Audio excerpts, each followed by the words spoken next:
Okay, welcome back to the Blackburn View. And first of all, an apology.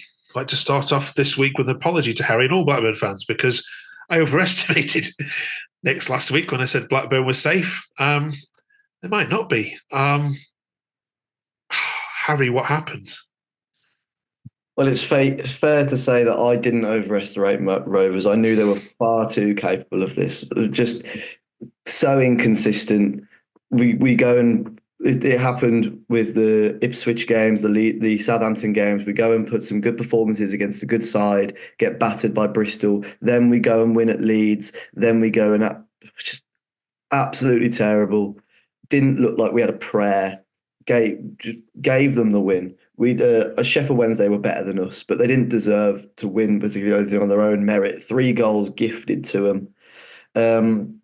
Just as Eustace looked like he was going to start, he was starting to make some improvements tactically. He looked like he started to know what he was doing. We played a style that looked like we were progressing in the right direction, and that looked right back to the Eustace of old. When he first came in, when he had 24 hours with the squad, looked a complete mystery out there what he was trying to do. Just hopeless long ball after long ball to Sam Gallagher. If he'd win it, it would go to their centre half. There'd be no one there to win a flick on. If he didn't win it, it would go straight back to them and they'd go down the other end. Terrible. Just so disappointing after what had been such a positive performance against Leeds. Only Blackburn could beat Leeds in the manner that you've done, and then go and lose to Sheffield Wednesday. I saw the first half because obviously I was at the Everton game, and then so I didn't see the Piers incident until I saw it on the replay. I got to ask, and we don't want to cast any aspersions here. How has he allowed that to trickle into the net? Not the ball going over his foot or going under his foot. When he turns around and spins, I know he probably can't dive on it because he's thinking, well, that's going to be obviously a direct, it's a back pass. But surely you just stop that ball going in the net somehow. Yeah, you're spot on. I mean, I wasn't even looking when the ball goes back to his feet. I start looking up the pitch to see who he can pick out a pass to, and the ball bounced over his foot. That might happen. Every goalkeeper is capable of having a mistake in them.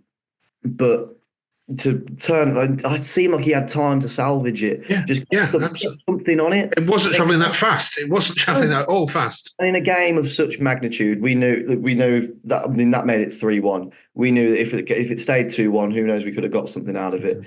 Absolutely drained you could see the look of the players' faces, absolute drained of energy after that third goal went in, and it seemed avoidable. And it's another story of Rovers conceding goals from their own mistakes. We're down here because we've only got ourselves to blame. We've not been unlucky. We've made our own mistakes and we've been punished for it. I mean, keepers make mistakes every now and then, but I think you're looking at maybe 6, 7, 8, maybe 9 games that you look and go, we've been cost by a goalkeeping error, whether that's been Pears or it's been Woolstead. It's just not good enough. Really, you think keepers of this level, you might make a mistake once, maybe twice a season, but the amount of goals we've been cost, and it's just so frustrating to see that. Like I said, in a game of such magnitude, to do there was a hint of irony about it as well, because only the week before, when the Burnley goalkeeper let in the Brighton shot in a very similar fashion, Blackburn fans were lauding it on social media to Burnley, and 7 days later, yeah. But if you look at the Leeds game the week before, he was on Sky and potentially had the game of his career. Absolutely stopped Leeds from having anything. You think, oh, he's got to build on for this. Then back on Sky this weekend and has probably the worst game of his career. And it's games like that when there's eyes on you that you don't come back from, really. Yeah. You see people who make those mistakes. I think it was the Enkelman at Birmingham, you're talking maybe 15 years ago. Mistakes like that you don't come back from. Yeah. All right, let's break it down then, shall we? Before we talk about Coventry, 49 points. Yep, 3 points above Birmingham, who play Huddersfield. Both of those can't win. All right. So, first of all, what result are you hoping for there?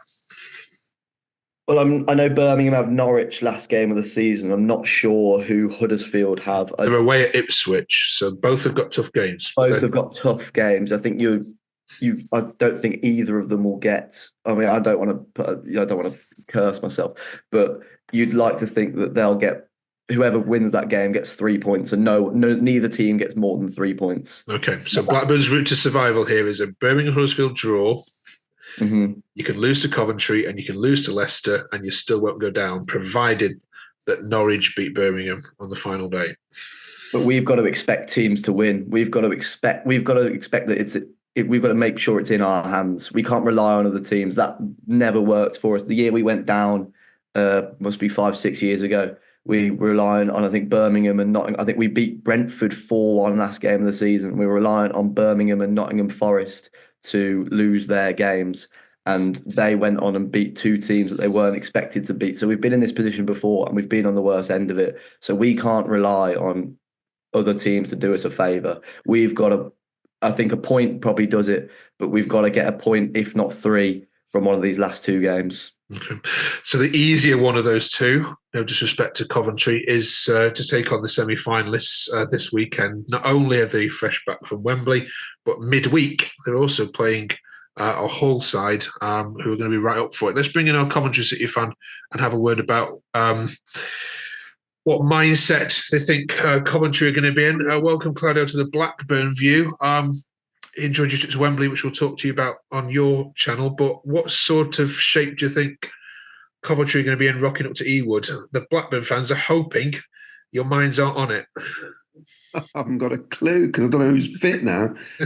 They looked absolutely washed out after the end of the game yesterday. And of course, we've got Hull City. So it depends. I think if we get good results on Wednesday, then he's still got to look to win games, haven't we? Because we win our last 4 matches, we're in the playoffs possibly, depending on what the other teams do.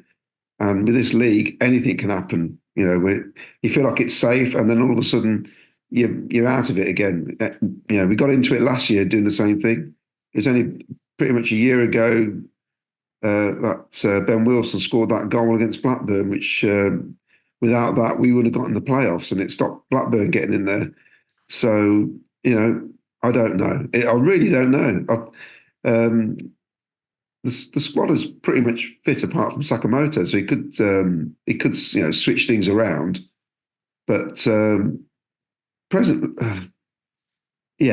I haven't got a clue. If I'm honest, it was a close game when Blackburn went to Coventry in the midweek on earlier this year. It was only 1-0, so it wasn't too bad of a performance. So. Harry, everything is pointing to this could be a draw. Do you think he's? I'm used to sometimes. Do you think he's going to play for a draw? Yeah, probably.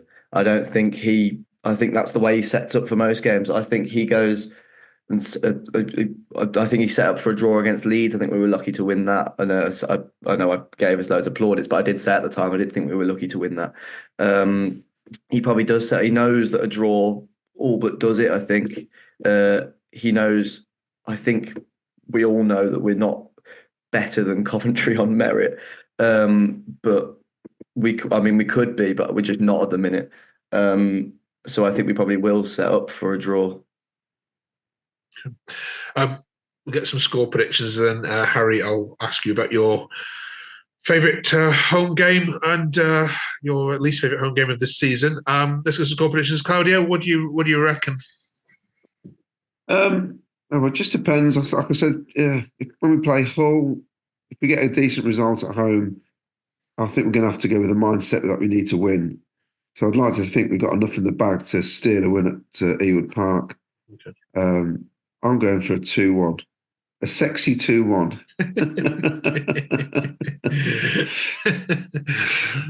No VAR to ruin it this time either.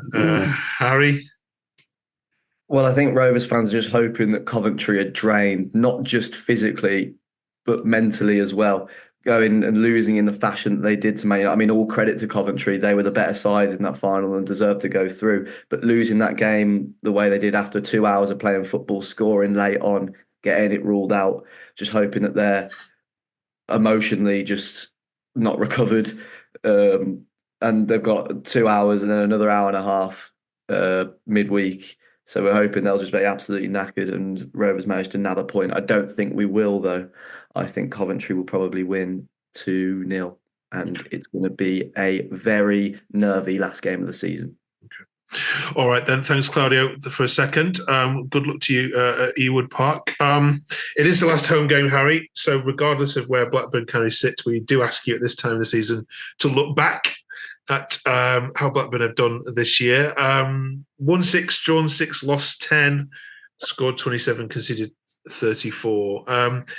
Average attendance has been 14,000, which is only slightly down. 14,518, sorry, which is only slightly down from last season. So attendances have held, whereas in other stadiums they have seen them gone down. So, are you surprised by that? Yeah, I mean, I think there's been a history of Rovers fans jumping ship, and when the wheel went down with the Venky's, we were getting gates of 20-odd thousand in the Premier League. Obviously, you expect a drop off, but it's never been close to those numbers. Maybe on the odd occasion, I think when we won promotion from League One, and maybe when we played Man United in the FA Cup, we've had it over 20,000. I'm not even sure the Derby day against Burnley got over 20,000. Right.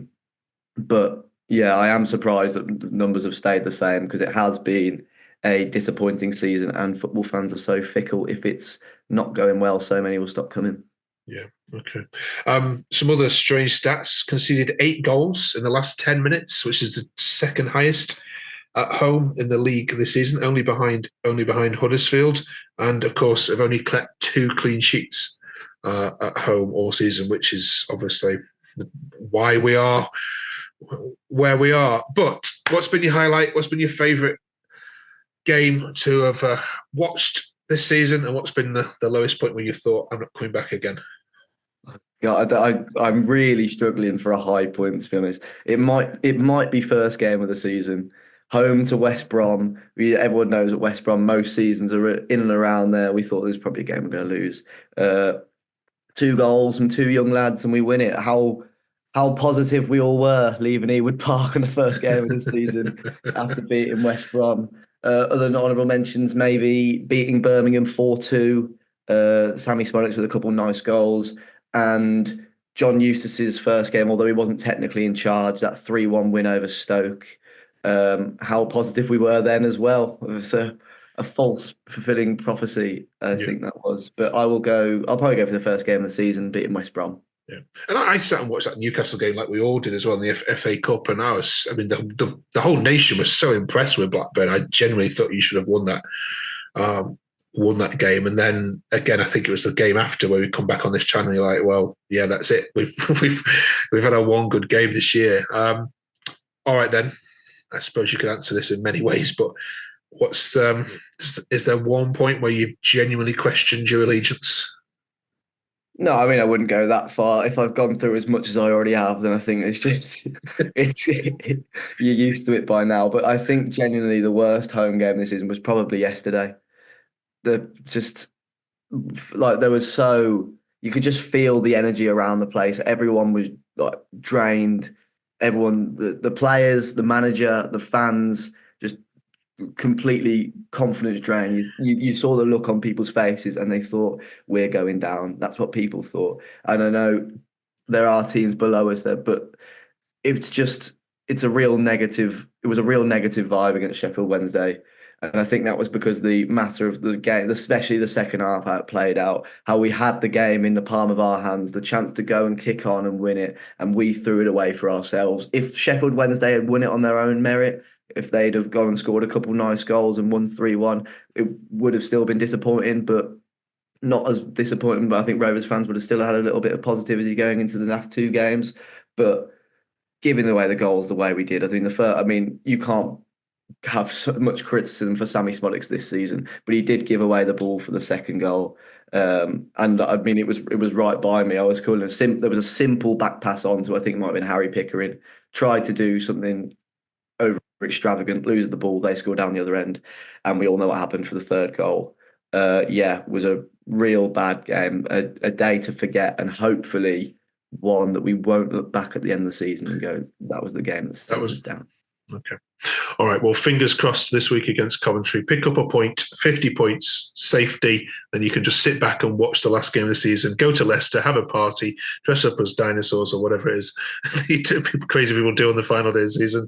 And we I can don't sit back. think my heart could take going to Leicester knowing that we'd need a result. I think Okay. Yeah, and it's weird, isn't it? Because now you're going to be cheering on Leicester tomorrow night against Southampton, hoping that they're already up, because then you're looking ahead to that game, thinking there's going to be a party time. Right, good luck against Coventry. Thanks, Harry. We'll catch you next week as we preview the final game of the season away at the King Power. Good luck, Blackburn. Thank you.